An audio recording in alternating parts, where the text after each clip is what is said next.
The payments industry moves fast. The economics behind it move even faster.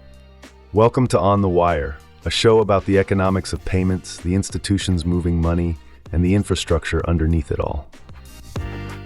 This episode is produced by Payware using AI voice synthesis, built from primary research, technical documentation, and real market data.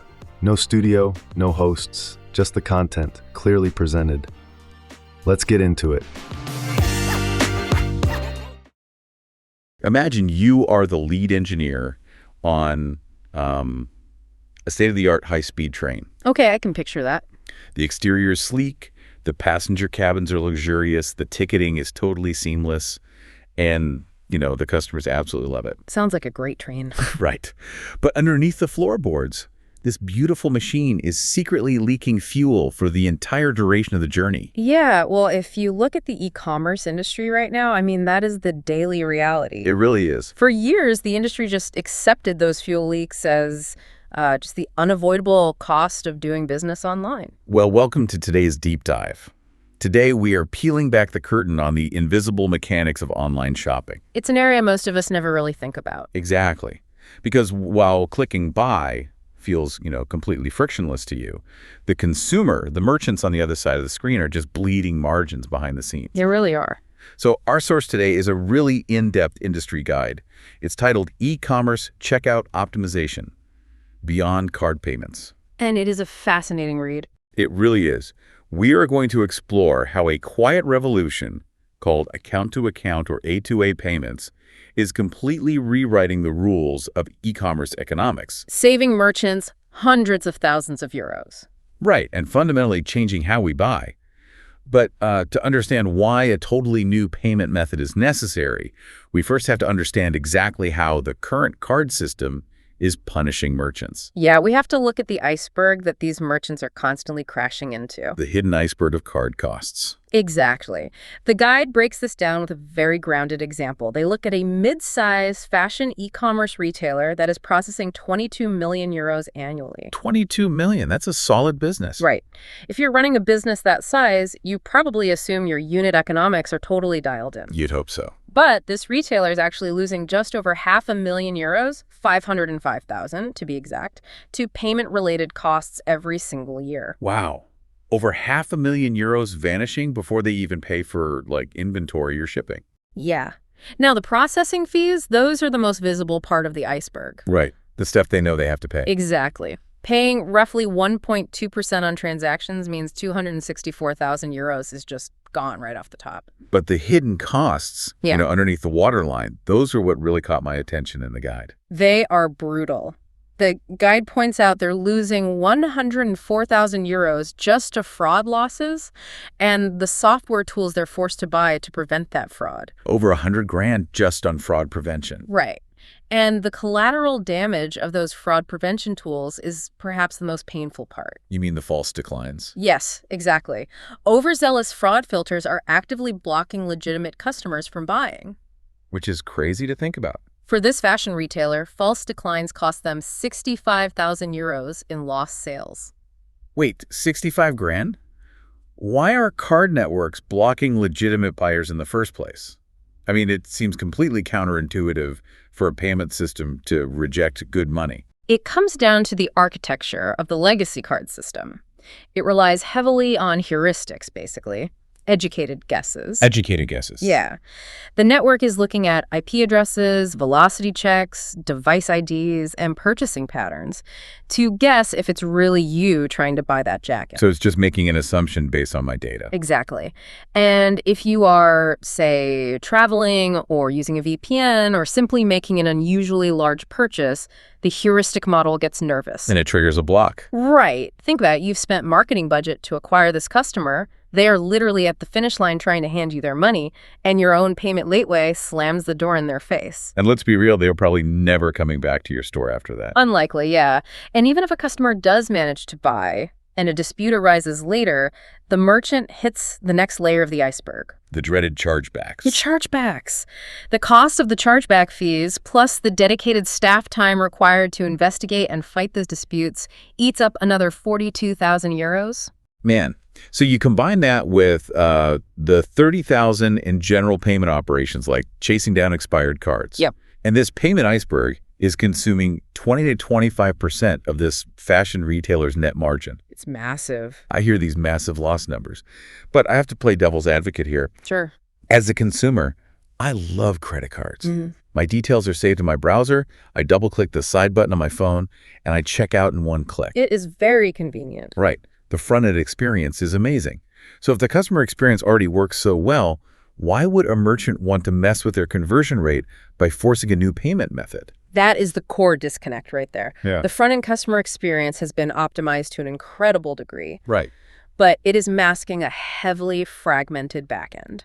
Every time you use a card, there is a complex web of acquiring banks, issuing banks, payment gateways, and card networks all trying to communicate in the background. Sounds chaotic. It is. Yeah. And each one of those players is taking a micro-cut of the transaction and introducing a potential point of failure. It's like playing a high-stakes game of telephone through 5 different middlemen, Exactly. all checking to see if a digital signature looks right, while everyone takes a cut of the money being passed along. And that is the core inefficiency that A2A solves. Account-to-account payments bypass those card networks entirely. So no middleman. None. It uses open banking APIs to create a secure tunnel directly from the merchant's checkout page to your banking app. Straight from my bank to the store. Exactly. The funds move directly from your bank account to the merchant's bank account. There's no game of telephone. And no guessing algorithms. Right. There are no complex fraud algorithms guessing if it's really you, because you are authenticating the payment directly inside your own banking app's secure environment. Okay, so if the back end is this broken game of telephone and A2A fixes it for the merchant, we run into a massive behavioral challenge. The adoption problem. Yeah. How do you convince me, a shopper, to change my muscle memory? I mean, I reach for my credit card or Apple Pay without even thinking. Changing deeply ingrained consumer habits is definitely the ultimate hurdle. And the data in the guide reveals it heavily depends on 2 specific things. Which are? First, what device the customer is holding, and second, how much they are spending. Okay, let's look at the device first, because the checkout data in the guide shows a really massive contrast in adoption there. It really does. A2A secures around a 28% adoption rate on mobile devices. Well, 8%. Yeah, compared to a pretty meager 15% on desktop computers. Oh, wow.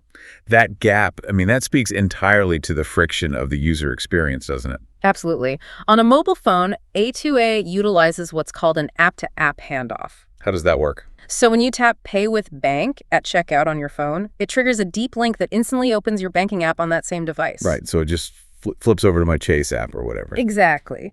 Your phone's biometric sensor reads your face or your fingerprint, you confirm the amount, and you are immediately kicked back to the merchant's confirmation page. And the entire flow takes seconds. Seconds. It's incredibly fast. But on a desktop computer, that elegant loop totally breaks down. It does. It's much clunkier. Yeah, if I'm shopping on my laptop, clicking Pay with Bank usually generates like a QR code that I then have to pull out my phone to scan. Or worse, it forces me into a browser portal where I have to remember my actual bank login credentials. And nobody remembers those. Never. The friction multiplies instantly. And we are incredibly sensitive to friction when we're in the act of parting with our money. We are. Now, the second factor driving adoption is just as fascinating. So order value, right? Yeah, the total order value. The strategy for converting high-value orders relies on a completely different psychological trigger. I found this part so interesting. For orders over 150 euros, A2A sees a massive 35% adoption rate. 35%. It makes total sense, though, if you think about the psychology of spending. How so? Well, if I'm buying like a €5 pair of socks, the perceived risk is near zero. I'll use whatever save card auto-populates. I don't care. Right, whatever is fastest. But if I am dropping €250 on a designer jacket or, new electronics, my risk radar activates. Suddenly, I want the digital equivalent of an armored truck. An armored truck. That's a great way to put it. Yeah, A2A feels like a VIP fast lane that also happens to be a bank vault. And high-value customers inherently seek out that higher security. The savviest merchants actually capitalize on this by deploying very specific trust signals at the checkout screen. Trust signals. Like what? They position the A2A option prominently, right alongside the legacy card options, but they reinforce it visually by displaying recognizable local bank logos right next to the button. Oh, so seeing my own bank's logo makes me feel safe. Exactly. And they accompany this with phrasing like, secure payment directly from your bank and no card details needed. No card details needed. That is a brilliant psychological lever. It's very effective. I mean, in an era where data breaches are in the news constantly, the most secure credit card number is the one you never type into a website. Exactly. If you don't give the merchant your card number, nobody can steal it from their servers. Makes total sense. And brand trust plays a big role here, too. Right, it really does. The guide highlights that repeat customers exhibit a 32% adoption rate. Because they already trust the brand. Right. They have an established relationship, so they are significantly more open to trying a new merchant-recommended payment method. Which leads to, honestly, the most surprising piece of data in the entire guide. The discount A/B test. Oh, this was fascinating. So the merchants naturally assumed that since they were saving all this money on processing fees, they could just bribe the customer to switch, essentially. Right, share the savings. Yeah, they offered a 2% discount on the entire order if the shopper used A2A. And you would normally expect a direct financial incentive to cause a massive spike in adoption. Of course. Free money. But the discount only boosted A2A usage from 6% to 8%. Financial bribery barely moved the needle. It's crazy. It really proves the product has to stand on its own merits. The perceived security, the speed of the mobile deep link, the convenience of not having to dig your physical wallet out of your bag. To type in 16 digits. Right. That seamlessness is the actual incentive, not the 2% discount. Exactly. So biometric authentication solves the physical theft and friction problems for traditional retail. But this actually creates an entirely different superpower for businesses where the product is invisible. Invisible products, you mean like digital services? Yes. Let's look at the digital freelance services sector, where the payment problem morphs from stolen credit cards into first-party misuse. Okay, so we're talking about marketplaces where you hire freelance coders, graphic designers, or consultants. Right. The source outlines a digital services marketplace processing 8.5 million euros in volume. Okay. And marketplaces face punishing two-sided economic pressures. They pay a processing fee to receive the money from the buyer, and they frequently pay a separate disbursement fee to push that money out to the seller. They get hit on both sides. And sitting right in the middle of that two-sided transaction is the phenomenon of chargeback abuse. Often called friendly fraud. Right.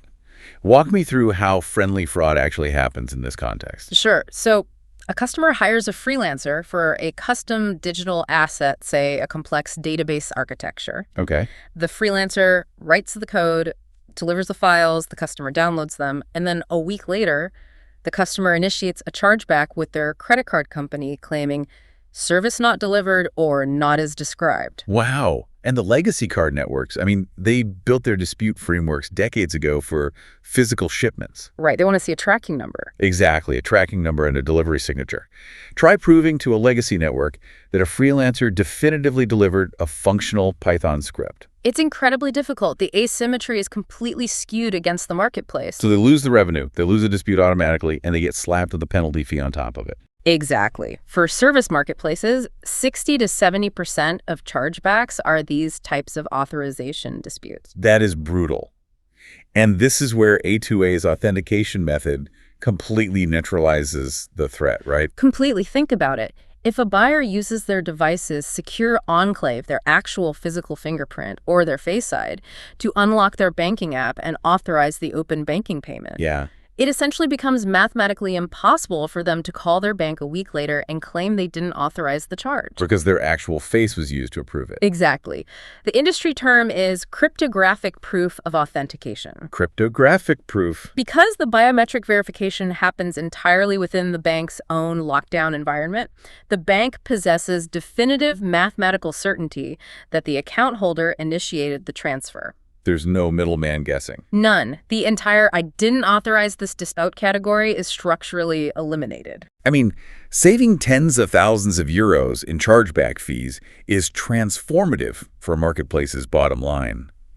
But A2A also solves a massive pain point for the supply side too, doesn't it? Like the freelancers doing the work. It does. It solves the speed of settlement. Right, you're getting paid. In the legacy system, when a seller finishes a job, they often have to wait 2 to 3 business days for the funds to clear the traditional banking hurdles and finally reach their account. Which is incredibly frustrating when you've already done the work. Exactly. But because A2A moves funds directly between bank accounts, the payout to the freelancer can trigger instantly the moment the milestone is approved. Instant liquidity. If you are a marketplace competing for top-tier freelance talent, offering instant payouts is a massive competitive advantage. You just bypass that 3-day holding period entirely. It's huge. So we've cured the margin bleed of processing fees, and we have mathematically eliminated friendly fraud. Right. But for our final industry analysis, A2A reveals an even deeper structural advantage. The subscription box model. Yes. For subscriptions, the math completely redefines the value of a payment method. Because curing fraud is great, but what happens when the payment method itself is designed to fail? Which cards are? Right. The guide details a curated product subscription box company generating 4.2 million euros in revenue. And every single year, they're bleeding 1,000 active subscribers, strictly because of involuntary churn. Involuntary churn is the silent killer of recurring revenue. And just to clarify, these are not dissatisfied customers who navigated to their account settings and clicked cancel. No, these are customers whose saved credit cards simply expired.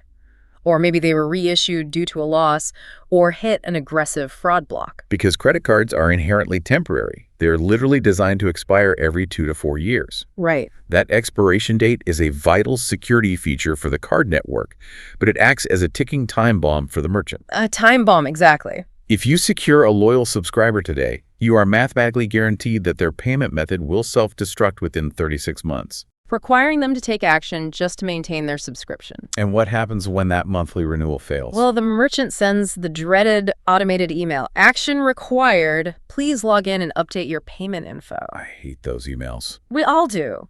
The operational reality is that 60 to 70% of consumers will just ignore that email. 70%. Yeah. They forget, or they don't want to deal with the friction of password recovery, or they simply use the failed payment as a convenient, passive excuse to just let the subscription lapse. Wow. Let's run the devastating math on that passive churn for a second. Okay. 1,000 lost subscribers, calculated at their average lifetime value, results in 336,000 euros in evaporated revenue. It's staggering. A third of €1,000,000 gone, simply because plastic cards have expiration dates. Contrast that catastrophic revenue loss with their actual processing costs. Their total card processing fees for the whole year were only 58,000 euros. Oh, wow. So the lost revenue from expired cards is dwarfing the processing fees. Completely dwarfing it. This is the paradigm shift for the subscription industry. Payment stability is infinitely more valuable than payment cost.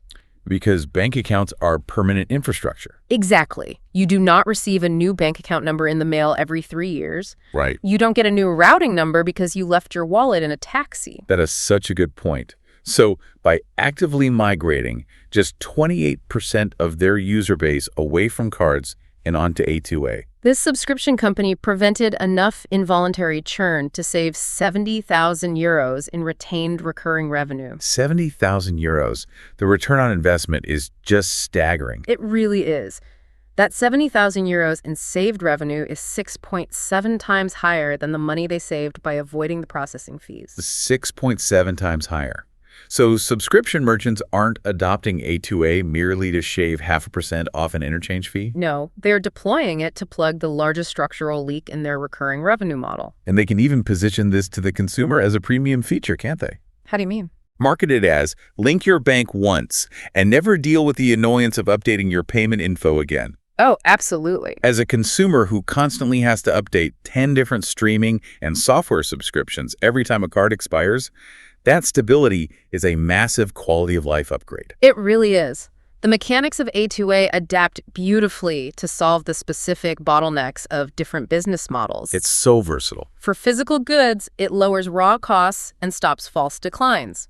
For digital marketplaces, it provides cryptographic proof against friendly fraud. And for subscriptions, it provides permanent structural stability. Which brings us back to you, the listener. Why should they care? Right. Why should you care about the invisible plumbing of online checkout? Because as this technology scales, consumer expectations are fundamentally evolving. We are moving rapidly toward an ecosystem that demands instant, frictionless utility. And A2A delivers one of the most highly requested consumer features possible, instant refunds. Oh, instant refunds are a game changer. The traditional refund process is notoriously opaque. Yeah, you return a purchase to a retailer, they process the refund on their end immediately, but then your money gets trapped in the card network's clearing process. And you are left waiting 5 to 10 business days for those funds to actually reflect in your available balance. It's the worst.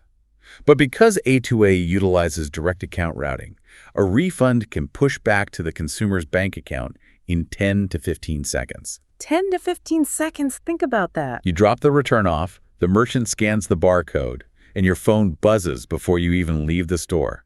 Your money is fully available. That drastically alters the post-purchase relationship between a brand and a buyer. It really builds loyalty. Yeah. And zooming out to the macroeconomic level, repairing these systemic leaks creates a healthier retail environment overall. Definitely. If e-commerce businesses are consistently surrendering 2 to 4% of their gross revenue to a bloated payment ecosystem, plus losing millions to false declines and friendly fraud.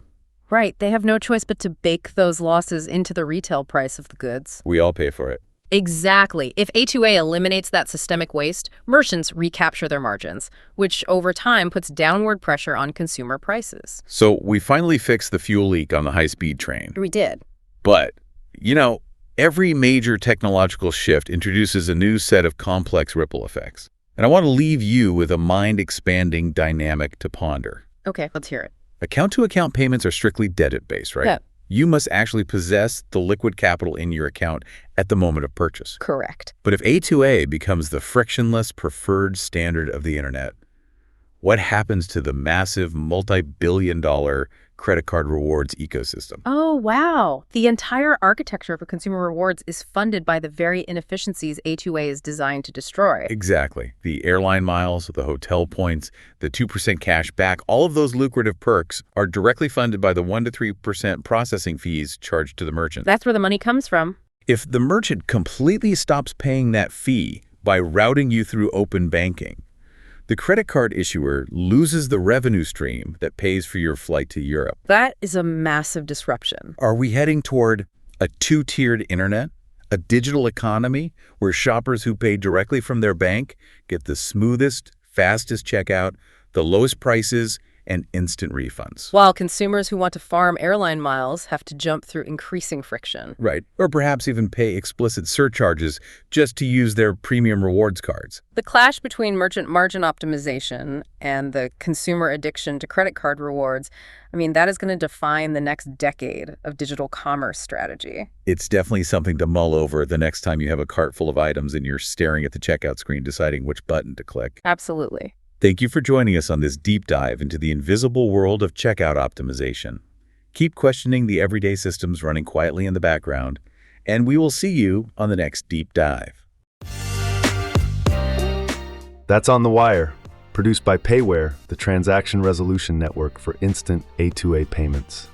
This episode was AI generated from Payware's published research and documentation. If something sparked a question, the full source material is available at payware.eu.